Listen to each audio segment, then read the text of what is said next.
বিদেশি বিনিয়োগ আনতে এবং ভারতের সঙ্গে স্বাভাবিক সম্পর্ক রাখতে অন্তর্বর্তী সরকারের ব্যর্থতা স্বীকার করে নিলেন পররাষ্ট্র উপদেষ্টা তৌহিদ হোসেন। জানালেন, সরকারের ভেতর টানাপোড়েন ছিল, তিনি নিজেও পুরো স্বাধীন ছিলেন না।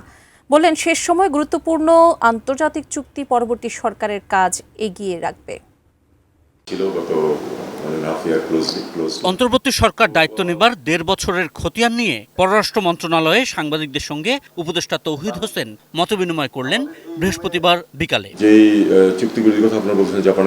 পররাষ্ট্র উপদেষ্টা কথা বললেন শেষ সময়ে সরকারের করা বেশ কিছু গুরুত্বপূর্ণ আন্তর্জাতিক চুক্তি নিয়ে। বললেন, এগুলো পরের সরকারকে কোনো চাপে ফেলবে না, বরং সহায়তা করবে।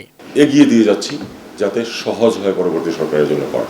প্রতিবেশী দেশের সঙ্গে সম্পর্ক থমকে গেছে, আর চেষ্টা করেও বিদেশি বিনিয়োগ সেভাবে আনা যায়নি।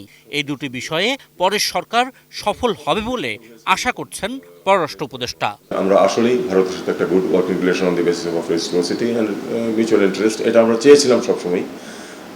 সফল হয়েছে এটা ঠিক বলতে পারি না, কারণ অনেক ক্ষেত্রেই এটা তো অনেকটাই থমকে আছে।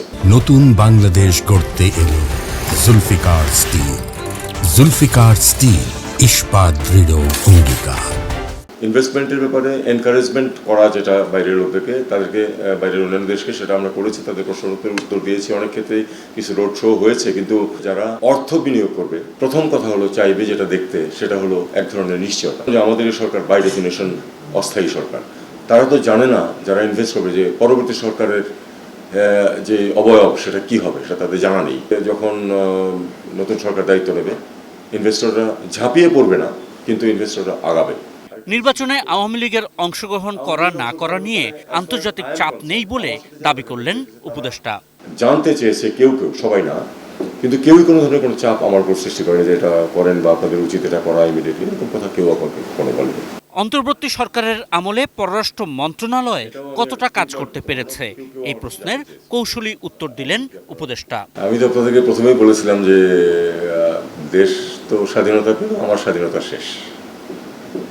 কাজে এটা আর এলাবোরেট না করি। সরকারের মধ্যে বিভিন্ন ধরনের টানাপোড়েন থাকেই, এটা part of the game. Ashikur Rahman Apu, এটি নিউজ, ঢাকা।